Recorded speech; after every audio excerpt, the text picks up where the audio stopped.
Welcome to Skytalkers. Here are your hosts, Charlotte and Caitlin. Hello, and welcome to Skytalkers. I'm your host, Charlotte. Hey, everyone. I'm your other host, Caitlin, and welcome to this week's Skytalkers, where we are talking all about the Acolyte, episode 5, entitled Night.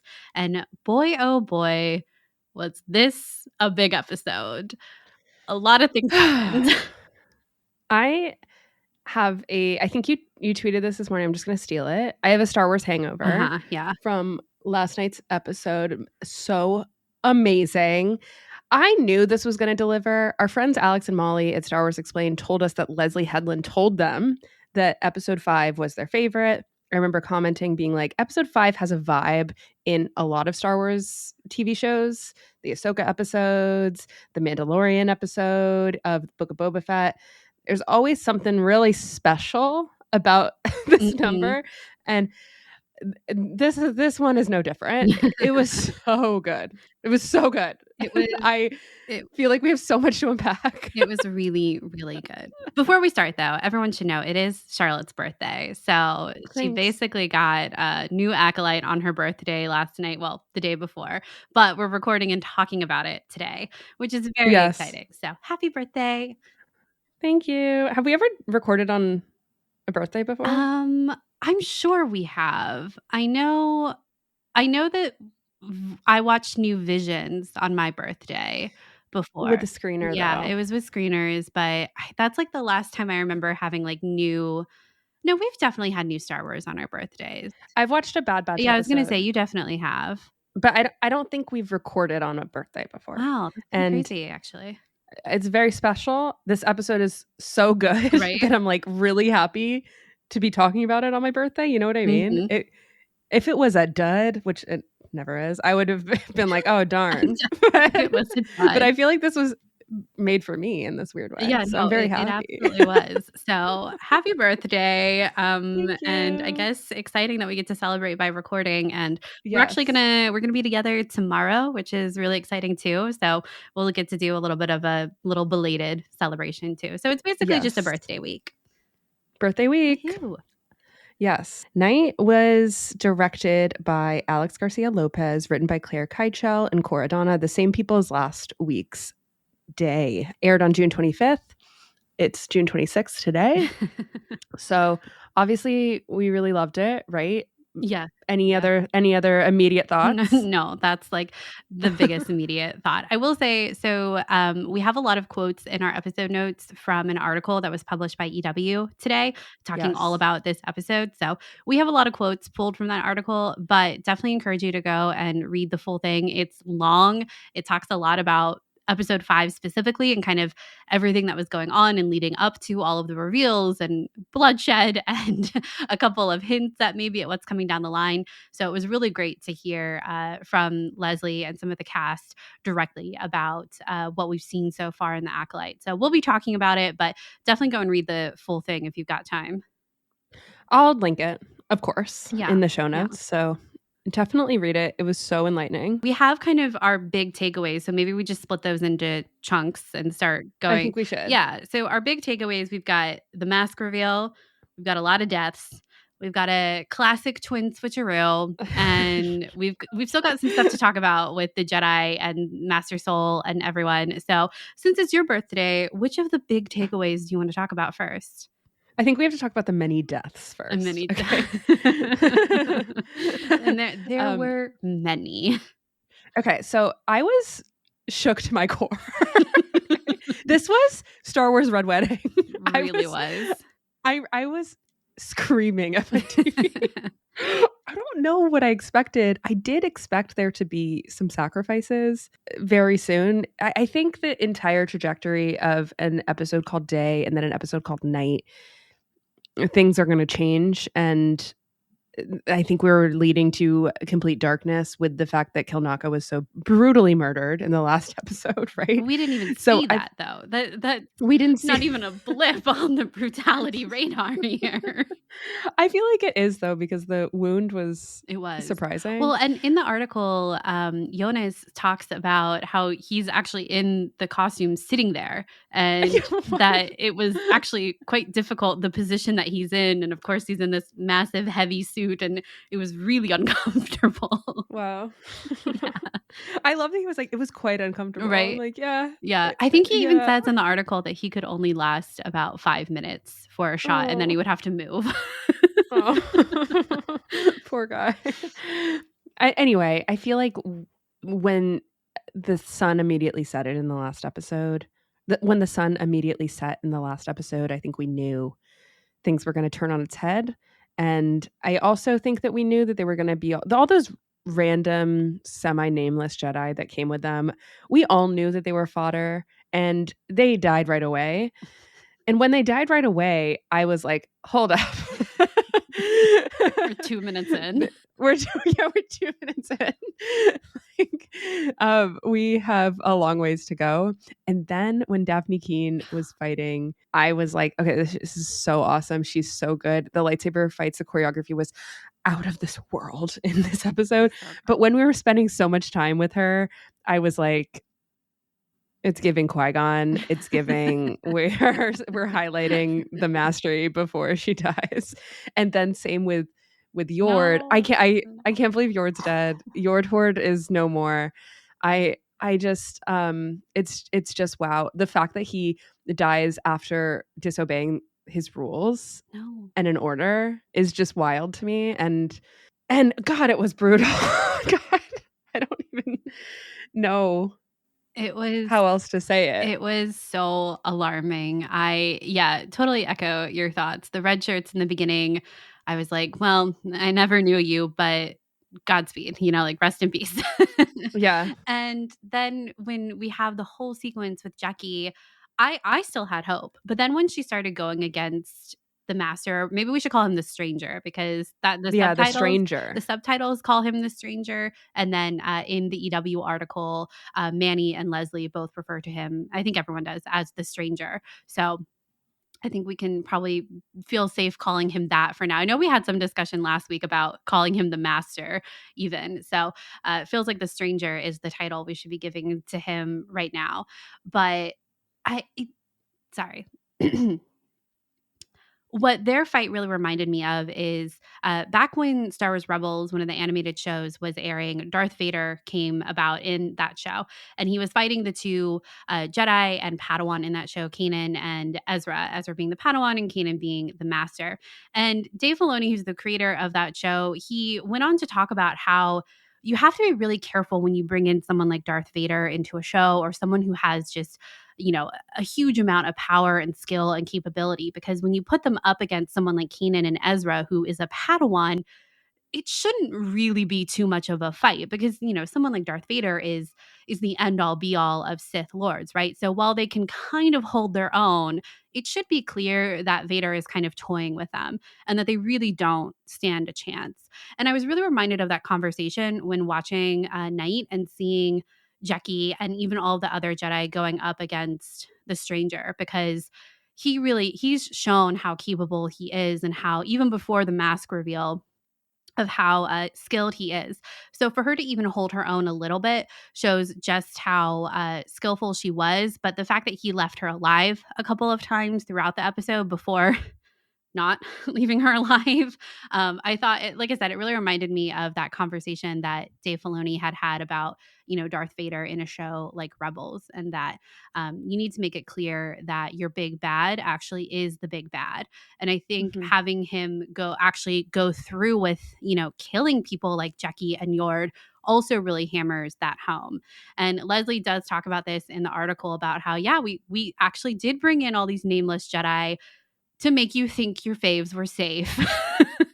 And they weren't. And I was like, wow, I totally fell for that. And then it's public record. Yeah. I totally thought too, once Jackie was gone, and I was shouting as well, I thought we could be done there. I thought me too. That would be the big sacrifice. But it was not. And I'm so sad to lose Jackie and Yord, like truly so sad. I think they're just such wonderful characters, and we really love them. I think it's important for Soul then to also experience another loss of his Padawan too.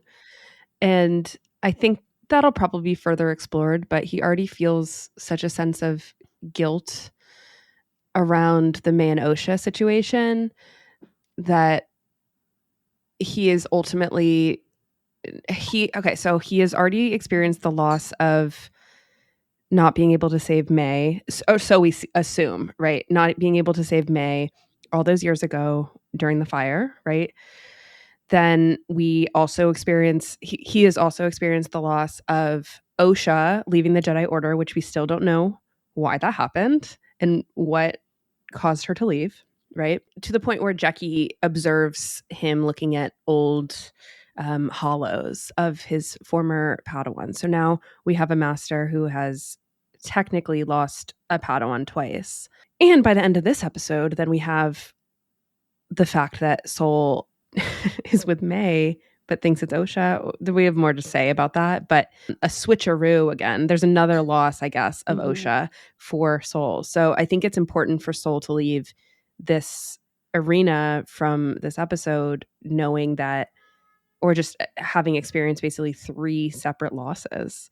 And where do we go from here? Something that Leslye talked about in that article too was that, I don't know if it's Leslye. Let me say that again. Something that was talked about in that article too is that how everything that you knew going into the beginning of Day, the episode Day, is completely reversed and flipped on its head by the end of Night. And these 2 episodes are seen as one. One of the writers, Claire Keichel, posted on Twitter something that you and I love and have loved for years. A whiteboard storyboard.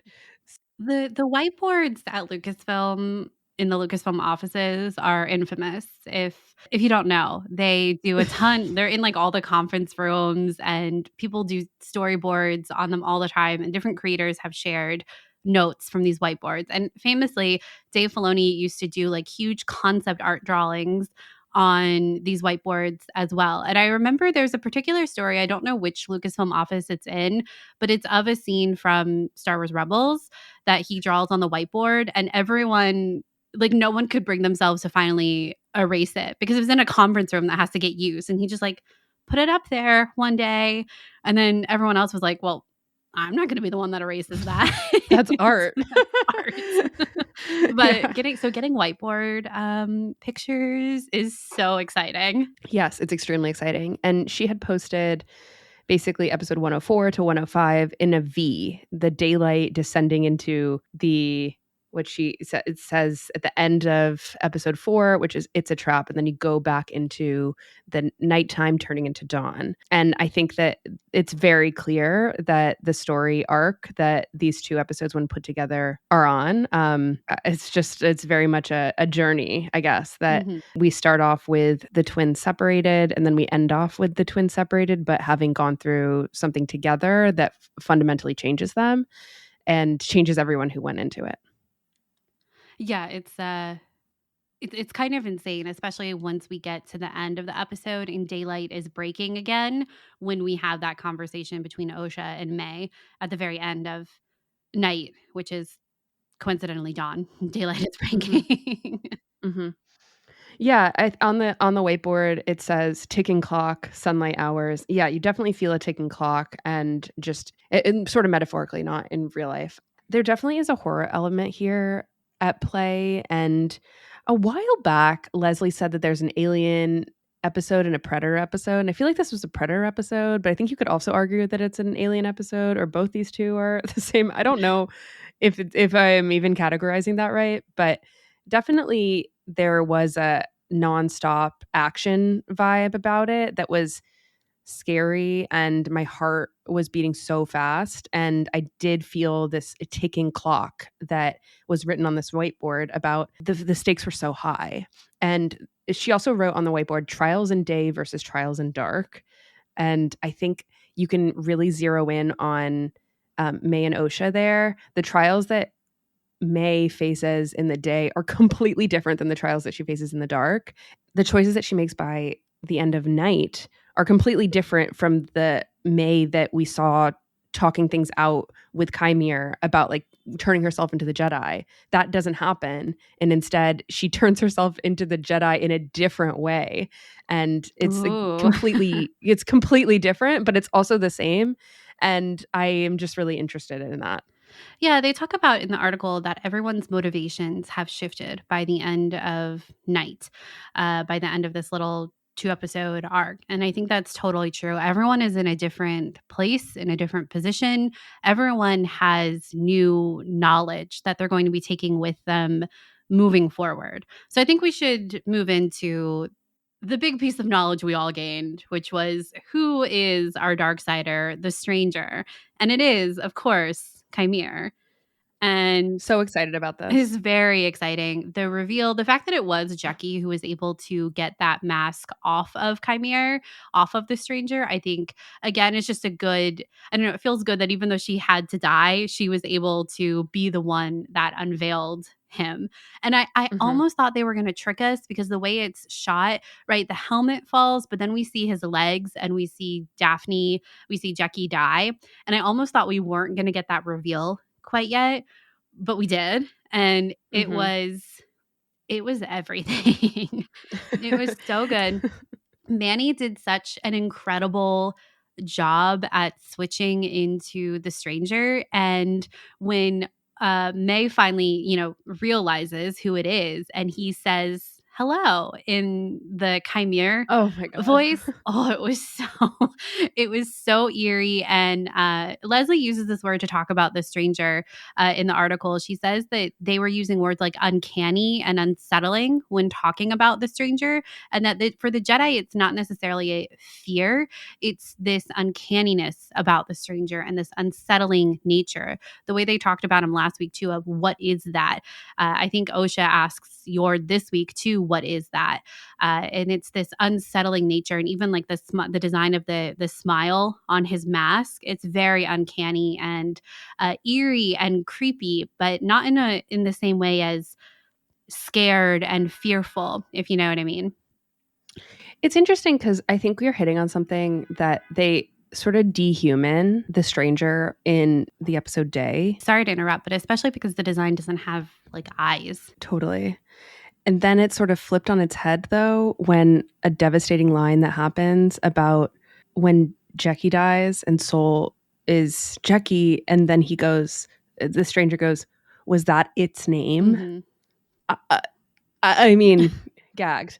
I feel like then the stranger then dehumanizes the Jedi too. So it's like, it's sort of back and forth in this vaguely, but I think that is there. Yeah, absolutely. I do want to read what they wrote about this big reveal and what Leslye had to say about the creation of the stranger. So the EW article writes, quote, but none could have prepared fans for the carnage that came in episode 5. For Headland, it was the body count she wanted to surprise people with, not the actual identity of the stranger. The showrunner anticipated many would figure out that Chimere-stranger connection before the unmasking, and was totally cool with that because she wasn't trying to fool anyone in the first place, intentionally leaving breadcrumbs along the way. Quote, I think a good twist is not about hiding everything from the audience and then throwing it on them like, hey, this is what you didn't see. We hid it so well that you didn't see this, end quote. I think a good twist is telegraphing what's going to happen, and then once it does, executing it without an ounce of pity or sentimentality. And there was no pity. There was no sentimentality in this reveal and what the stranger does both before and after the unmasking.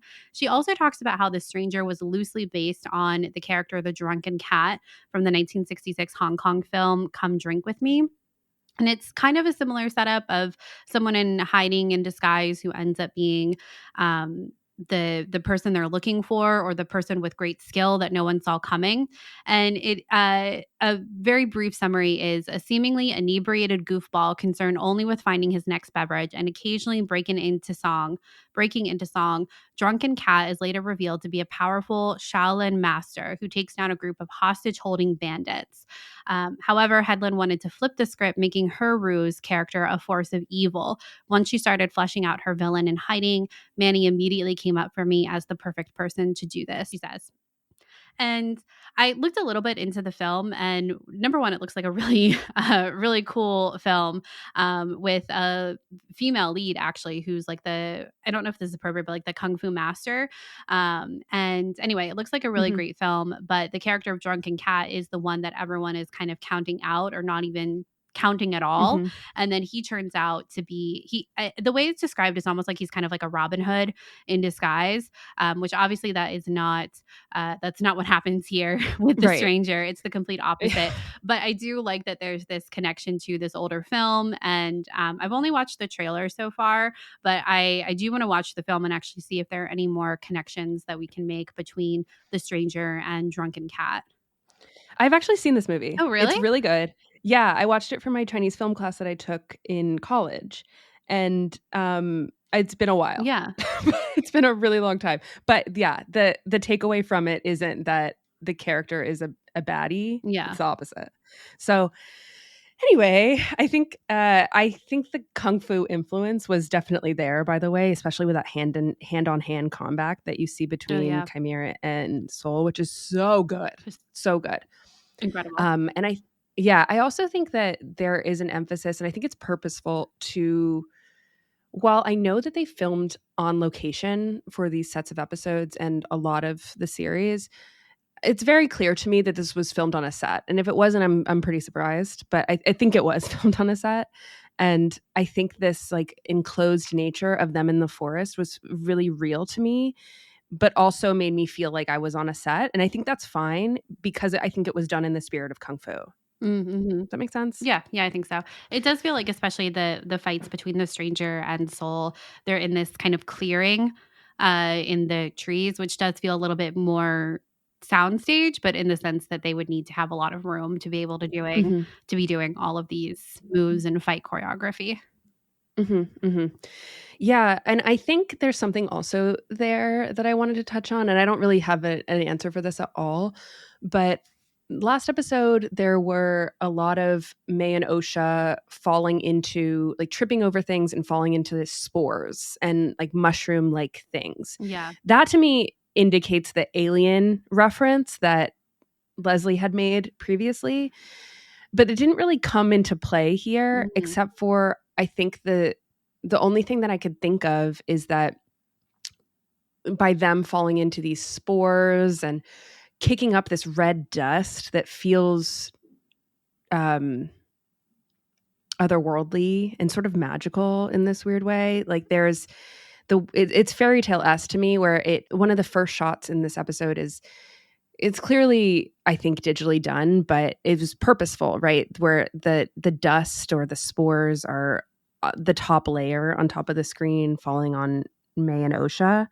And there's some deliberate parallels between Mae tripping in the last episode, Osha tripping in this one, falling into this dust, kicking up dust, revealing things through the dust, through the haze.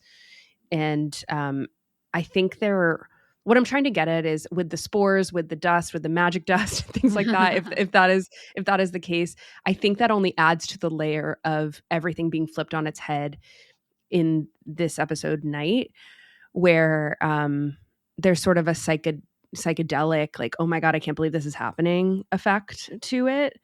I don't know. Do you have any thoughts about that? No, not really. The only thing I'll say is maybe the dust has healing capabilities and all of our faves will be fine by tomorrow. Oh my gosh. But so true. Zombie? No.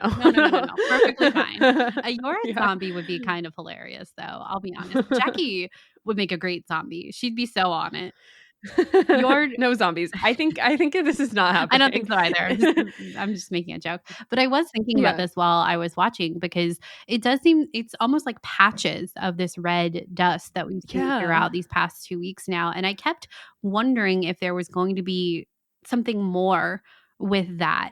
And maybe there isn't, but it seems so purposeful because a lot of the ground is brown and then we have this red dust in certain areas. Or I also had the thought while I was watching that where Osha ends up tripping at the very beginning of the episode, that's where the stranger did his dust power at the end of last week and like pushed everyone out, and there's that huge cloud of dust. So maybe it's like a scar on the land of where the stranger has been.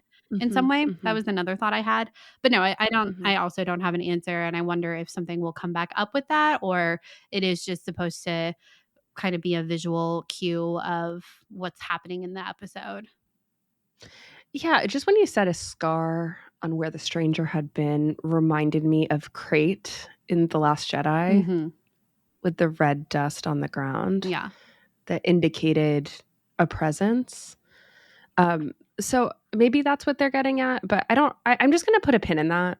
And maybe we'll overanalyze that at a future date when I can dive more into the literary elements that would inform or something. Yeah. But I thought it was interesting and definitely set the stage, I think, for something fairy tale, for something otherworldly. Of course, it's otherworldly. It's Star Wars, but you guys know what I mean. Yeah. All right, let's talk about some of the things that the stranger said in this week, because boy, oh boy, was he saying some things.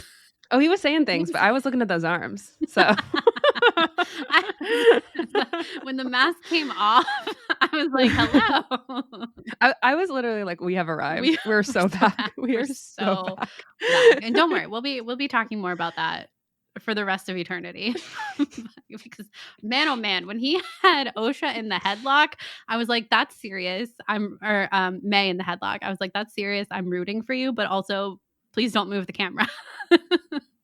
The guns were bigger than her head.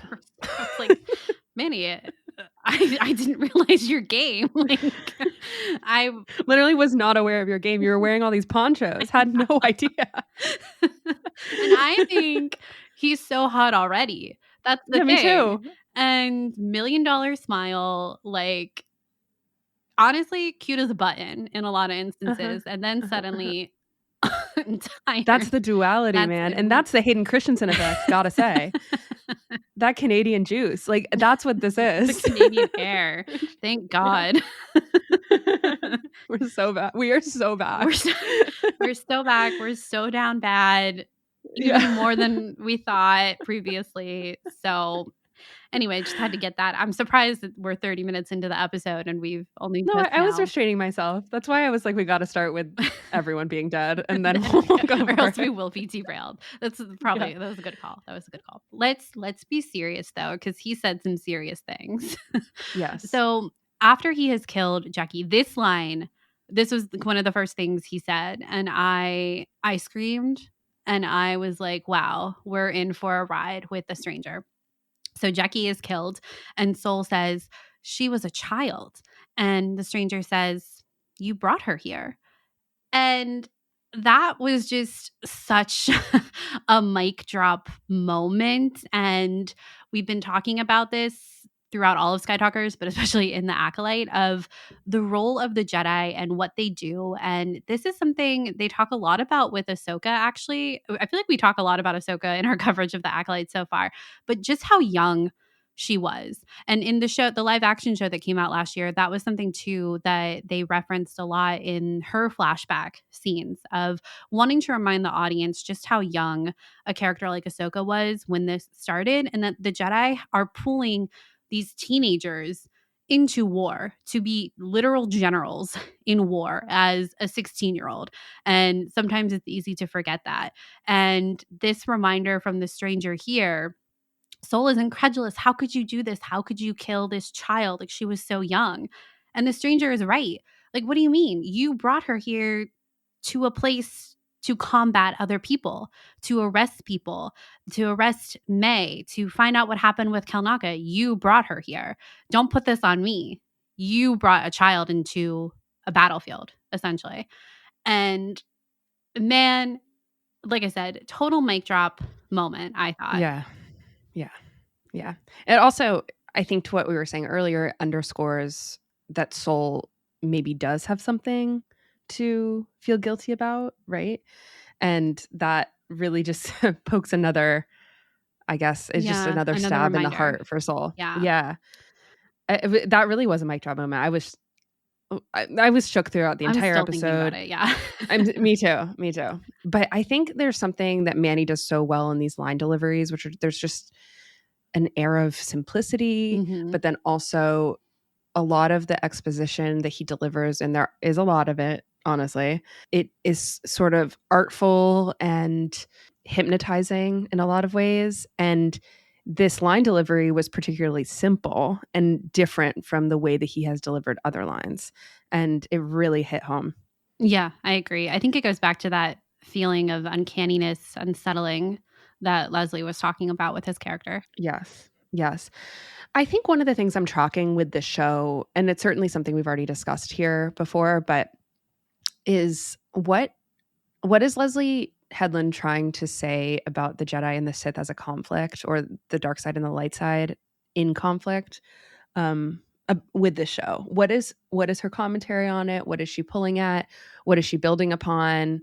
And I think throughout this particular episode, I feel like there was a lot being built on that was discussed recently in Ahsoka. It's always interesting, I think, to think about how Star Wars is being produced under the same roof, particularly maybe at the same time. Dave Filoni's working on Ahsoka season 1, Leslie's working on the Acolyte season 1, and maybe they're in conference rooms that are right next door, or maybe these story conferences are happening one week after another.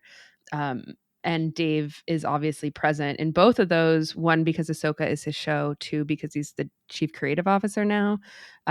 So I think that what you were saying before about us referencing Ahsoka and how she was so young and her unpacking that through the latest show, that is something that I think that Leslye is also pulling at in the Acolyte, like you said.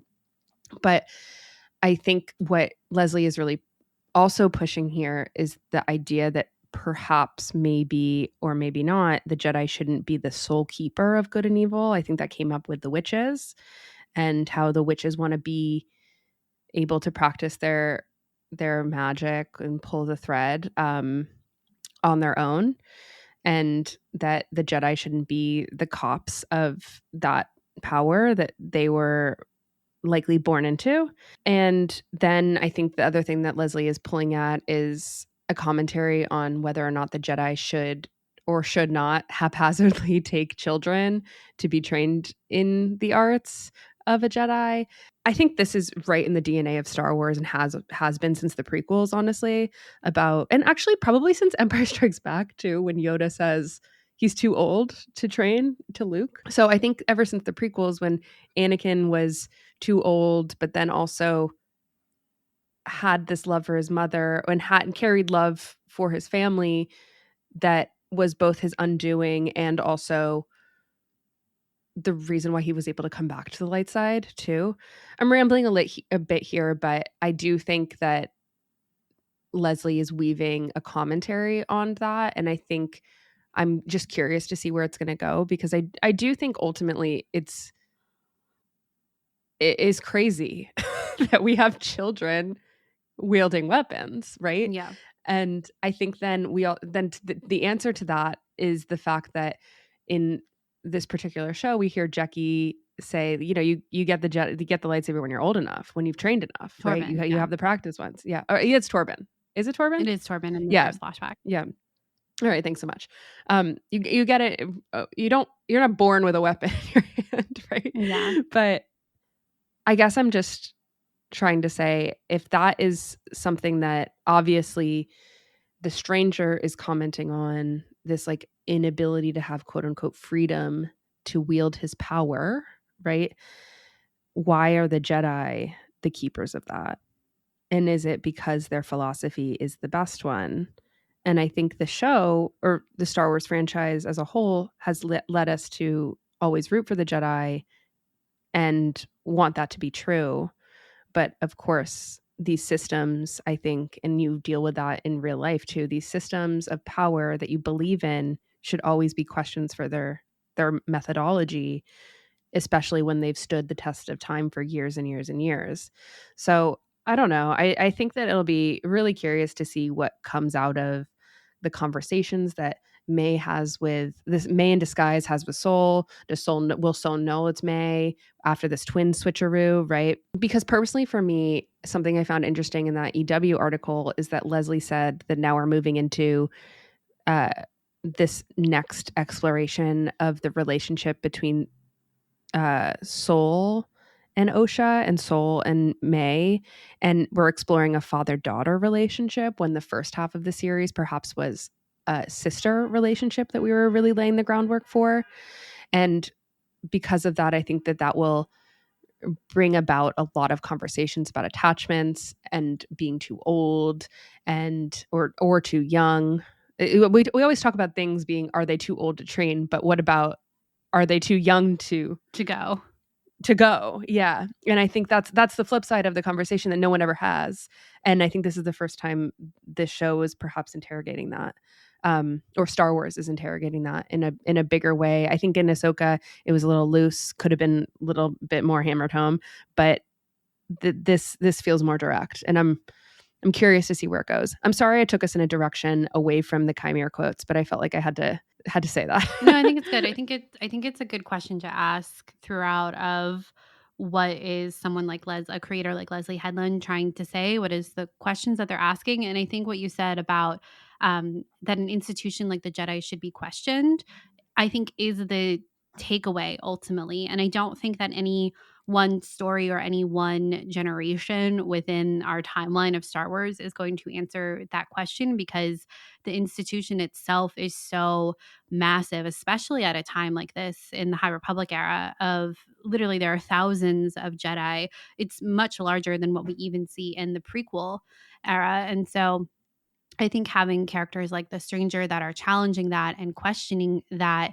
is part of our greater understanding of the fact that the Jedi, like, I'm still rooting for the Jedi right now. I'm still rooting for Master Sol. You know, I still think he's a good person. And I think that other Jedi are good people wanting to do good things in the galaxy with the abilities that they have. And I think that there's value in training people who have extra capabilities on helping the people of the galaxy. You know what I mean? Like I agree with all of those things. But then when we start to dig into it becoming this institution and bureaucracy, where are the lines being drawn?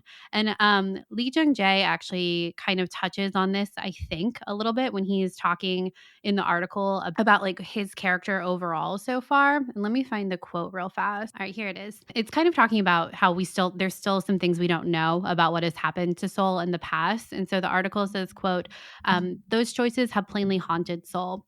Lee Jung-jae says, I believe that all throughout these years, Sol was filled with a mixture of emotions, including remorse and deep regret, and also a very strong determination to never let something like that repeat itself. The question that he has struggled with was, how much sacrifice is needed in order to protect peace? And I think that is kind of the ultimate question of the Jedi in a lot of ways, of how much sacrifice is needed in order to protect peace.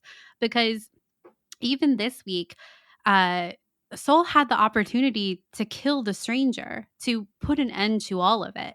But because it went against these principles, these rules that are built up around them, he retreated, he held back. And now everyone is in a different place by the end of nighttime, at the start of the new day, as it were. And I think that that's something the Stranger comments on too, of he says, rules, rules, rules. If you never follow them, you never have to worry about breaking them.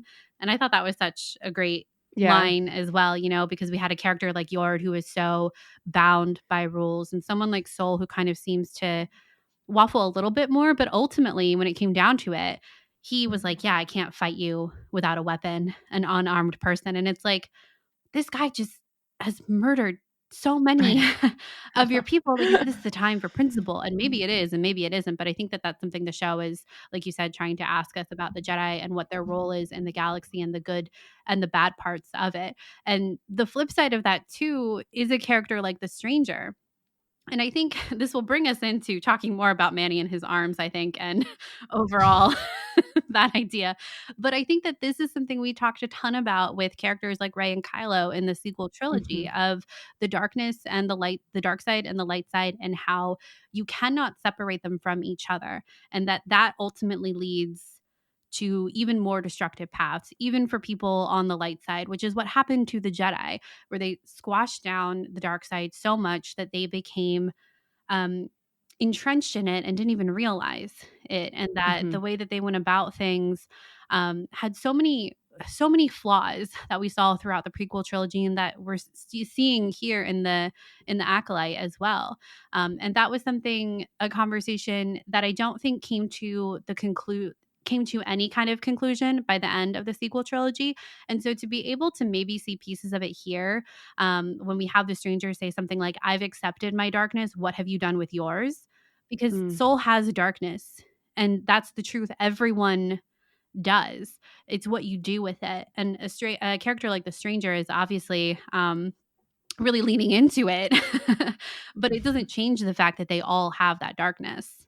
But since I brought up Rey and Kylo, I think we should maybe touch a little bit. So many of our ships have quite literally died after this episode. And this one has been around. It's been simmering. And I feel like the ship of Osha and Chimere and the stranger, it's feeling Rey and Kylo to me. It's an energy that I'm sensing. That I think I know you're sensing. It's well. Reading Reylo. It's reading Rainbow. Reading Reylo. It's reading Reylo.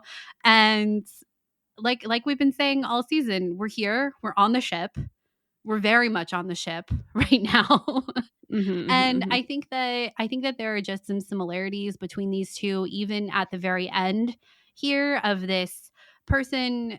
I think Osha is very different from Rey, but she is the light side component, I think, in this relationship so far. In the setup, if we don't even want to use the word relationship at this point, but in this setup, her even saying to Mae earlier on of, you're the violent one, as in that's not me, I'm the good one, the light side one. For her now to be paired up with the stranger, the dark sider, I think is so fascinating. We love these, the enemies to lovers trope, but even just the idea of having this dark side person and this light side person now tied together. What is going to come of that? I think there's a lot that can come of that. And as far as more of those kind of reading Reylo moments, we're jumping ahead to the very end here, but the stranger obviously comes back and he kind of appears to take care of Osha at the end there. It almost looks like he's going to heal her wound. There's a very specific shot of the wound on Osha's side, which Rey heals Kylo through force healing in The Rise of Skywalker, in probably one of my favorite moments from that movie. So I almost thought we were going to get something like that here, which I would have been really great to unpack, of having a dark sider like the stranger have the ability to heal through the force. I still think we could get that. Didn't happen. But he covers her with the cloak and is like kind of patting her. Very interesting. You had commented this in our notes that it felt like we could have almost seen a bridal carry moment if he had fully left with her at that time. Again, not quite yet. Also, just to note, if you're unaware and new to us talking about Reylo, which you might be, bridal carry was when Kylo picked up Rey and carried her to his ship, crossing the threshold in the fairy tale forest in which they first meet in The Force Awakens. And that move is so classic in cinema, in fairy tales and everything, that really kicked off the ship of Rey and Kylo. So this felt so delicate. I'm not saying that experience with Rey and Kylo was delicate, but it was interesting. It's classic in cinema and a lot of monster romance. Well, absolutely. Too. And so Kylo was definitely that figure of the monster at that point in the films. And that's kind of where the stranger is right now as well. In terms of the healing, so I might take us back to a prehistoric conversation we've had about, maybe not even on the podcast, but just you and I have had when we watched The Force Awakens, about how fascinating it was that Kylo, when he was fighting Finn and Rey in the forest on Starkiller Base, that he was hurting himself with his wound to tap further into the dark side. So I guess the opposite of healing is to continue to wound, right? So I think him leaving that maybe is him hoping that now, do we think he knows, number one, do we think he knows that that's Osha and not Mae? Oh yeah, 100%. Okay. Yeah, because I mean, we'll go back to episode 2 where he knows immediately, I would say, and he says, you look just like You look her. exactly like her. Yeah. So yeah, I think he absolutely knows it's her. Okay, great. We've established that. And then him wrapping her in a blanket and then not healing the wound, I think is him hoping that maybe she can tap into whatever darkness she has with keeping up with that darkness or that anger, that hurt that she physically feels. Mm-hmm. Yeah, I think that's a really good comparison to make. I'd kind of forgot about that piece of Kylo in The Force Awakens. Yeah, it was so cool. Yeah. I remember watching that in the theater with you and being like, I can't believe we're having that. Yeah. You okay, bro? The answer is no. And then it's like, oh. No, he's not okay.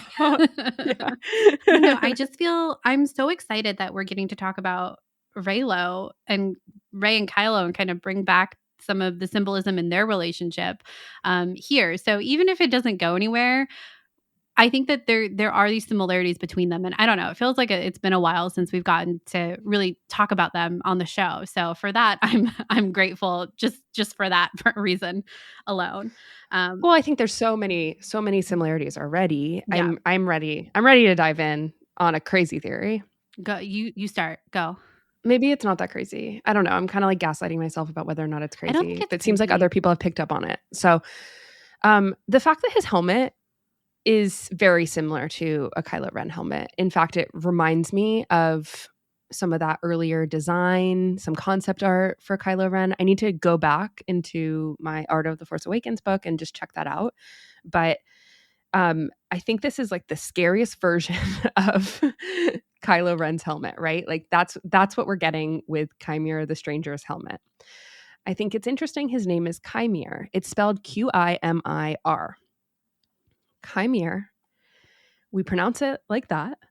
And it's using the pronunciation Kai, like Kylo, right? So I think it's sort of hidden in plain sight. Just that's sort of what Leslye was saying in that article, right? About like it's not that crazy of a reveal. Like you could have guessed that. To me, this one is a similarity that maybe could lead nowhere. But I feel like there is a chance that something that we're going to be exploring here in the show is the original Ren, which if you're familiar with the Rise of Kylo Ren comic books, we've covered it on the podcast. I will link it. We experience when Kylo is basically recruited by the Knights of Ren and the head of the Knights of Ren is a man who only takes the name Ren. And then eventually, obviously, Kylo adds Ren to his name when he becomes the master of the Knights of Ren, which is what Snoke says in I think The Force Awakens. The Last Jedi? The Force Awakens. I don't know. It's one of those two movies. It is. And obviously, like, I think what we know about the Knights of Ren is from the screen, not just a comic book, is sort of nothing. They just appear as the muscle. Okay. But what we have learned about the Knights of Ren through other material and canon is that they value violence. They worship the lightsaber. They are not exactly Sith. They are dark side warriors. On Wikipedia, it literally says, the Knights of Ren were an enclave of masked dark side warriors that adheres to the ways of the Ren, a religious philosophy epitomized by the lightsaber. And I think it's just interesting to me how we're exploring potentially sorry, let me back up. I think something that's probably going to get a lot of buzz from the people who want to say that this is lore breaking, this show. I really don't even want to get into that in our podcast, but the fact that Soul asks, "What are you?" and he says, I have no name, but the Jedi like you might call me Sith. And I think he's not saying he's Sith. Mm-hmm. He's saying because of this binary of Jedi versus Sith, light side versus dark side, all you know, Soul, is Sith versus Jedi. I could be something else, but you'll just call me Sith and that's all that matters. Like with your labels, that's what that is. So if I'm going to say that perhaps this whole concept of the stranger is exploring some sort of origin of Ren and the Knights of Ren, I think that what the concept of the Knights of Ren added was when Kylo Ren was introduced, all the material was very, very, very particular about the fact that Kylo was not a Sith. He was not a Darth. He was his own thing. And he was interested in exploring the dark side in a different way than the Sith. This kind of changed in the Rise of Skywalker, but that was the origin of him saying Masters of the Knights of Ren. It was a different religious sect of the dark side. And I think if that's what we're going to be exploring here, potentially, it could fit into potentially the Knights of Ren. I also want to harken back to the fact that we are in the time of the High Republic. When the High Republic was conceived and talked about, the inspiration for the High Republic was the Knights of the Round Table, Camelot. It was, in terms of visuals, like based on the outfits, the gold and things like that, I think that is definitely the Knights of the Round Table. But another influence of the High Republic was the Kennedys and that concept of quote unquote Camelot that JFK emulated in the White House and his obsession with the musical Camelot. Anyway, I feel like the DNA of the High Republic really goes back to the concept of knights and Star Wars reminding us that the Jedi are knights. And here we might have an opposite of that, which is the creation and wanting of more knights in the dark side, the Knights of Ren.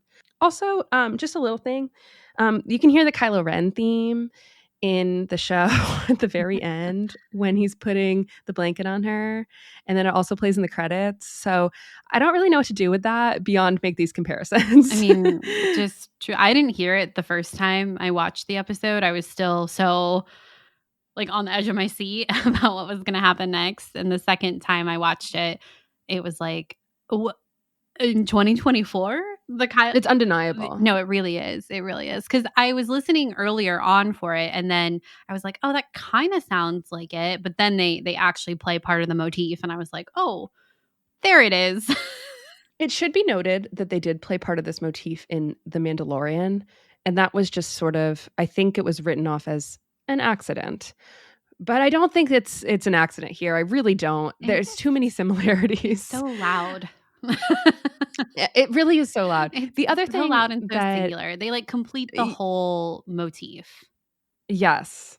Yeah, and The Mandalorian they did not. Yeah. Mae's costume also, for the past 4 episodes, we have to comment on the fact that she is wearing chainmail, which is so knightly. So if she is trying to become the Acolyte, the pupil that the stranger is referring to, she of course is going to dress like a knight. So I wonder if we're getting there somehow in terms of an origin story. My perception of when I read the Rise of Kylo Ren comic book by Charles Soule, who is now part of the story group, by the way, and a major architect of the High Republic. My understanding was when we met that current Ren, the master of the Knights of Ren, when Kylo was younger, that Ren is just a name that you take on when you become the head. Kylo didn't do that, but he did add it to his name, right? Mm-hmm. No circumstance did I think that person that we met in the comic was the first of his name. I think it's interesting that Chimere here says that he has no name. So if the name Ren is something that you attach to yourself and you don't think of yourself having an identity, a name, be anything beyond that can be explored here too. I don't know. Kind of a crazy theory. I'm usually not one to connect these kind of things, but I feel like the alarm bells are going off in my head. I feel like so much of our wild speculation had to do with Kylo and Rey. So it just feels like we're back. I'll take it a step further, actually. And, Kylo is obviously very well known for his sputtering lightsaber.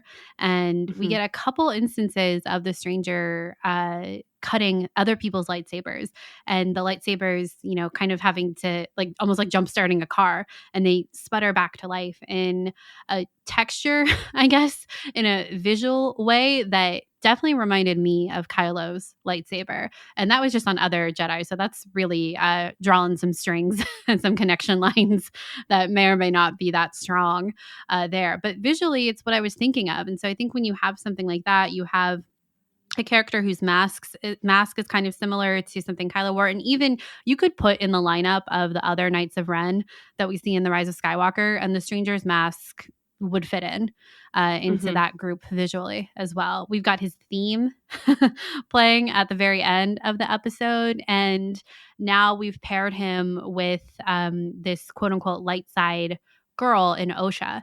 And what is that going to mean? We've been talking a ton about the possibility of Osha turning to the dark side. And I think that is such a high probability of happening here. Something's going to happen. We have Mae telling Osha that she's been brainwashed and that she was taken from them. And how could, has Soul even given her anything meaningful in her life? Which I kind of think no, because she left the Jedi Order and she was working as a mech neck. And what kind of life is that? And Mae even says, a life without family, a life without love, a life without purpose. And I kind of think that is where we found Osha at the beginning. She was in, good spirits, I guess. But what kind of life was that? Holding this resentment towards her sister, still grieving the loss of her entire family, no longer a Jedi with people she kind of considered family. She did consider family as well, and someone like Master Soul. I don't think Mae was wrong when she said that. And the Stranger even, kind of references this when he's talking to Soul about, the darkness that Soul has and what he's done with it. And then when Osha asks again to Soul of, what did you do? Why would the Stranger ask you that? And Soul isn't able to answer. So I think that the Stranger is definitely going to be filling Osha in on some things. Whether or not they're true, I think we'll have to talk about. But one thing we know is that Darksiders usually don't lie. We said this a couple weeks ago. I think I speculated that I think the thing that would turn Osha to the dark side, the hardest thing that she would ever have to hear, is that she had been wrong about someone like Soul this whole time. That he is not this paradigm of goodness that she thinks he is. And so I think if the Stranger were to tell Osha that, which I think what he tells her probably will be the truth or a version of the truth. We've talked about the Rashomon effect before, right? So I don't think he'll outright lie to her. I think it will be truthful what he says from a certain point of view, right? And how cataclysmic will that be for her? And will it be enough to turn her to the dark side? Or will she escape the Stranger and have to confront Soul herself about what she has heard?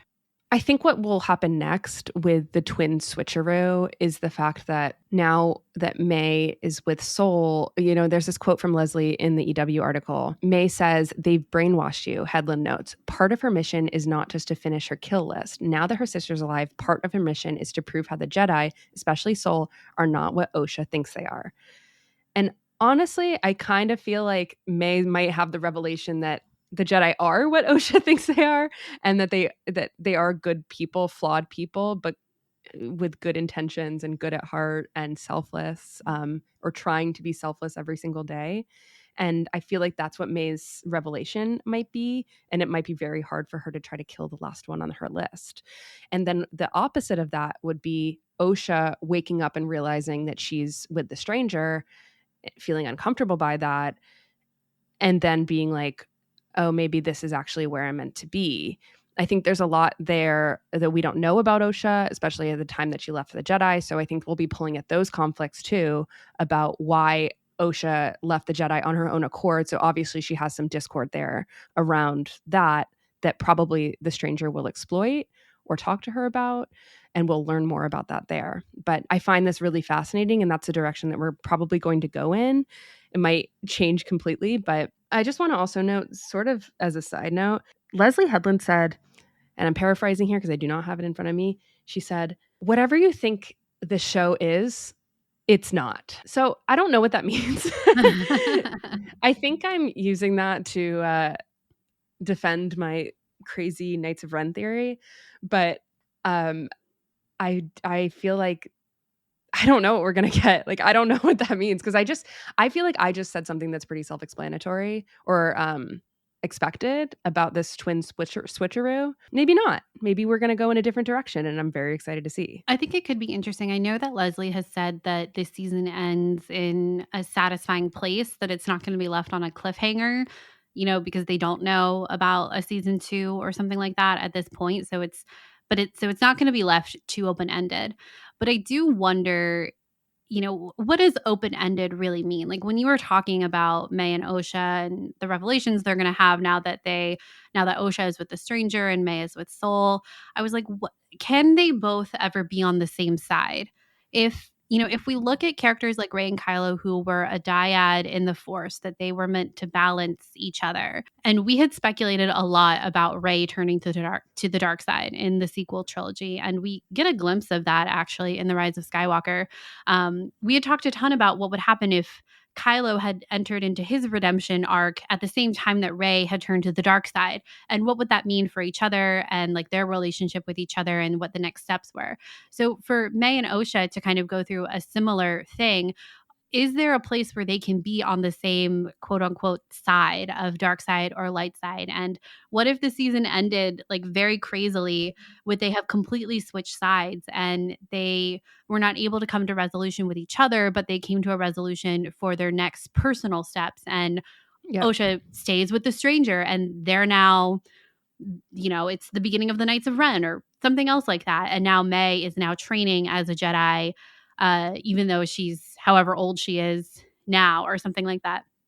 I don't know. That's exactly what I think you're describing is the yin and yang, the prime Jedi of it all. Yeah. And if there's sort of an acceptance that they have to be on opposite sides, but they still love each other, sort of like what Mother Anastasia did, which is make them hold hands. Like by the end of the show, are we going to get them having this acceptance that we're on different planes? I've learned this thing, you've learned that thing. We each have dark and light inside of us because that's who we are. We were born together as one, right? That whole concept and the little jingle that they share. The jingle.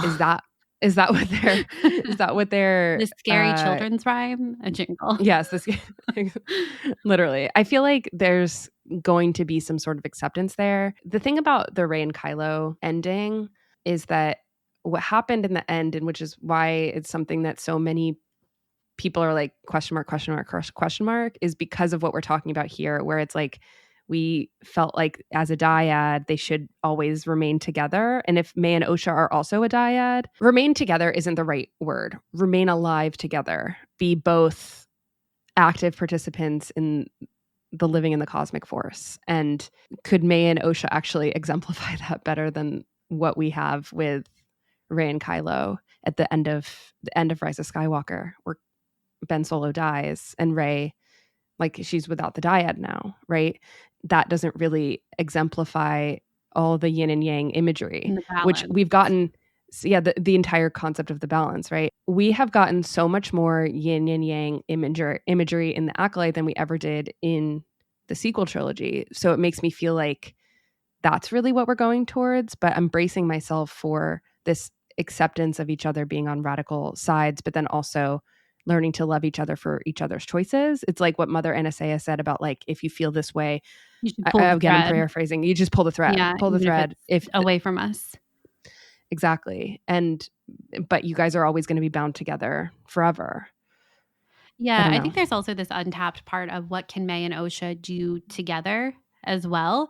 We saw that with Rey and Kylo of when they fully tapped into the dyad power of being able to come to each other physically, which is what Ben Solo does at the end of The Rise of Skywalker, right? And we still don't know if Mae and Osha are a dyad, or if there's something else. Doesn't even matter. Like, we still have those questions, I think. But is there a component where they are able to do something, I don't know what, but something mystical and powerful when they're together? And will they figure that out while they're on these separate planes? I don't know. I think it's interesting that the stranger now wants to take Osha, wants to be with her. If he's seeing the opportunity to make a deal with her, you talked about like leaving the wound open, that her tapping into that anger is something he can exploit. And then, what is the flip side with Soul and Mae now on the other side of it? We had kind of questioned this about if Soul knows that it's Mae and not Osha. I don't think he does, actually. I think the stranger knows it's Osha. I don't really think that Soul quite realizes, at least by the end of the episode, that is Mae. and not Osha. What happens when he sees the tattoo? I don't know. Or I would say rather when he, because they each have tattoos, right? One see has it on the forehead, the one on the the other arm. has the other on the arm. I also think that Basil will play a piece of this. The fact that he has Pip's head and he'll be able to tell that that's not Osha because it doesn't smell like Osha. That's kind of what I was thinking. No, Pip is. I mean, Basil's like the savior here. I feel like I saw it on the whiteboard somewhere that says Basil. Oh yeah, hope Basil equaled Basil. And I was like, oh my gosh. And I think that is true. At the very end of this episode, if you're like, oh my gosh, all is lost, people are dead, this twins have switched, everything is on its head, then you have Basil sniffing around. He knows the truth. He is sort of left over from the Jedi. Exactly. Yeah. I do think that once Soul figures it out, he will try. I think, and this is what we're talking about, I think that both Osha and Mae will learn the truth of what happened from Soul and from the stranger. And then it's the choices that they make based off of who has told them that information. If we're kind of going on this, they'll fully switch vibe, Mae will hear what happened and be like, oh, like, I don't know. She'll let go of this hatred, basically. And then the opposite will happen for Osha when she hears the truth from the stranger.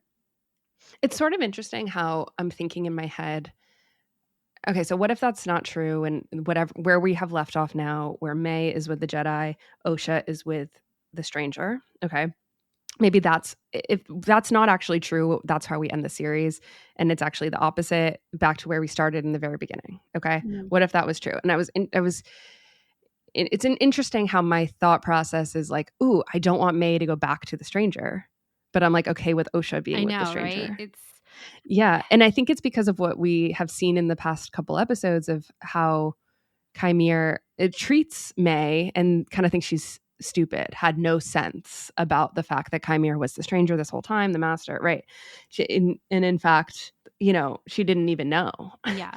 And we don't get that treatment from to Osha from the stranger. Instead, we get blanket lovingly placed, softly padded to sleep. So, yeah, he could be humming her a lullaby. Osha to move her out of the fight. Takes her out of the fight. I don't know. It's so.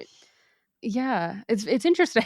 Well, I think there's something that is like I think we want to see someone fall to the dark side in a weird way. And like, obviously we have Anakin who falls to the dark side. True. And that is like incredibly tragic, kind of knowing where it ended. Right. So I think to have someone like Osha who chooses to follow the stranger, perhaps, and maybe there's this whole new definition of how she accepts her darkness. Maybe that's what her takeaway is from the stranger, but she doesn't end up being like the stranger. Or maybe they become this power couple who are constantly battling light and dark. Like, I don't know. Although I think that light and dark battle is really more between Osha and Mae. I just think there's so many possibilities, and I'm really intrigued about honestly seeing a woman fall to the dark side, and if she comes out of that, how she comes out of that. Because again, that was something we had kind of wildly speculated about with Rey. It didn't really happen. We kind of saw how Kylo falls to the dark side in the sequel trilogy, but it feels very different in a lot of ways. Well, I guess not really. It's betrayal from a master if that's what happens, if Osha no longer sees Soul in the same light. That's kind of what happened with Kylo and Luke Skywalker as well. I think what happened more with Kylo was pure manipulation. Yeah. With the fact that Palpatine, Snoke, I've been every voice inside your head. Yeah, that reveal in The Rise of Skywalker, I think you take great pity and sympathy on Kylo for having these dark voices in his head from a baby. Mm-hmm. Don't really have that here. That's a kind of different comparison, but the manipulation was the main key there. And whether or not I think we can possibly see what's happening with the stranger and Osha as manipulation, but I'm hesitant to say that right now. I don't think we have enough to go on, but exactly. Yeah, I think there's something a little bit delicious about Osha falling to the dark side, to be honest. And that enemies to lover, the monster romance, I can't lie, I really enjoy it. So I think it would be fun to see it kind of fully realize, or even, I don't know, the hint that could be coming depending on, like, again, we only have 3 episodes left. It's not like we have a 22 episode season. Season 2. I just think it would be, I don't know. I think it would be fun to see her fall to the dark side, which sounds kind of like a bad thing to say, but also that's me. I'm here. Well, that's the whole purpose of George Lucas making, well, I shouldn't say the whole purpose. That feels disingenuous. But the whole purpose of the entertainment value behind the prequel trilogy, and particularly Revenge of the Sith, is participating in that tragedy, in understanding that catharsis. Of giving into your darkness. Yes. Yeah. Yes. And I think seeing, and this, we talk about this too with Star Wars, right? It's all about personal choice. So the idea that someone like Mae could have been aligned with a stranger and that she could make a different choice to be, I don't know, to step away from that, if you will, to join the light side, however you want to describe it. But then that same choice is presented to Osha as well. And the fact that both of these women would be given a choice in the path that they follow, as opposed to characters like Anakin and Kylo, who of course have their own choices to make and did in their ultimate falls to the dark side. But as you were saying, were heavily manipulated as well by characters like Palpatine and Snoke, promising a character like Anakin the ability to save someone from death. Now, we still don't know what the deal was really between Mae and the stranger, and potentially another deal between Osha and the stranger, right? There's still a lot of question marks out there about those things. So maybe they could end up being more similar than we think right now. But I think that it feels like there's a lot more autonomy with Osha and Mae and the respective paths that they will go on in the next, throughout the end of the season. So I'm really excited. Especially because it already was set up that Osha had autonomy that she has asserted to leave the Jedi Order. Yeah. There's also, every week the Star Wars social media accounts share original artwork created for each episode specifically. And for last week, for the day episode, the artwork they shared was Osha in the middle of the image of the picture, and then the stranger on one side and Mae on the other side. And I had commented that this felt almost like the angel and devil on Osha's shoulders, and which side would she go to the stranger or to Mae, which I think is really interesting because up until yesterday, the stranger and Mae were kind of on the same side. You know what I mean? So there's not really a choice there, but now they are on different physical places. So perhaps it does become more of a choice for Osha as we move through the end of the season. I'm so excited. I'm literally so pumped. I cannot wait for next week. Our bread and butter. I feel so good. We got to talk about Reylo on your birthday. No, I know. Did not expect that. I know. I really did. It's so great. I'm so excited. 2 things I want to say before we close out. Small things. I think metaphorically, it's very much on the nose that Osha puts Pip, the flashlight, on the back of the stranger, and that's the stranger's demise based off of the moth huge creatures taking him away. I loved that sequence. I thought it was good. In our notes, you said it was like kind of cheesy. I agree, but I think it was perfect. He just gets taken up, and everyone's like, "All right, what next?" And then he comes down a little while later. Yeah, it fully came back. We knew it was going to come in day when that felt like, oh, okay, so we're setting something up here. Got it, noted. But I liked the fact that what was his demise was a huge bright light. Was the light itself. Is that a metaphor, foreshadowing for Osha actually bringing him to the light rather than the other way around? Don't know. We'll see. Then the other thing I wanted to say, because I know we're going to get comments, and I know when you talked about the lightsabers being momentarily cut, I don't know if they were necessarily cut because I guess this material that the helmet is potentially made of is called cortosis. And it started in Legends. It's kind of like Beskar, but for lightsabers, a little different. And it momentarily takes the lightsabers out.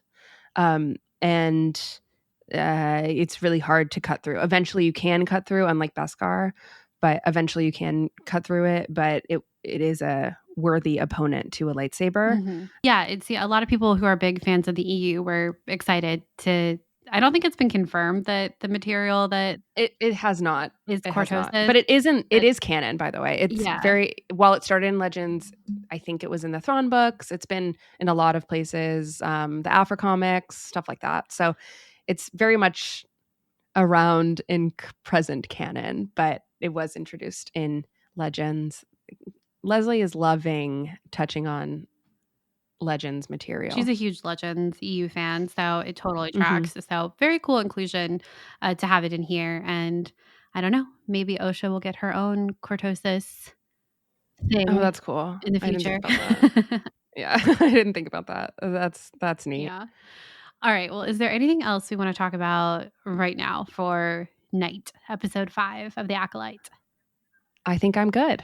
All right. Well, I think that is going to wrap it up. Thank you guys so much for joining us. Please let us know what you thought of episode 5 Night. We would love to know. You can find us on Twitter, X at Skytalkers Pod, or our personal handles. Charlotte's is at Clarity and mine is at Caitlin Flesher. We also have our website, skytalkers.com, our Instagram, Facebook, TikTok, email. Those are all really good places to find us.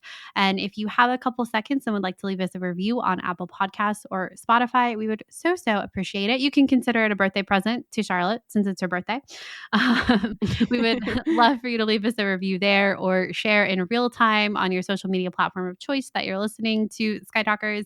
And we would love to retweet, repost, reshare, all that good stuff. And if you're interested in other ways to support us and get involved in our Discord community, you can head on over to our Patreon and check out our different reward tiers there. I want to say a huge thank you to these patrons: Stephanie, Tegan, Timothy, Matt, Brad, Ian, John, Lakshana, Jackson, Kimberly, Courtney, Megan, Sarah, Tom, Adam, Catherine, Lady Valkyrie, Blessed Cheesemaker, The Morning's Hush, Neil, Sophie, Savannah, Emma, Jennifer, Ella, Kels, Travis, Ali, Kyle, Daniel, John, Debo, Shelby, and Fifi. Thank you so much for supporting us. Yes, thank you guys so much. And until next time, may the Force be with you. May the Force be with you.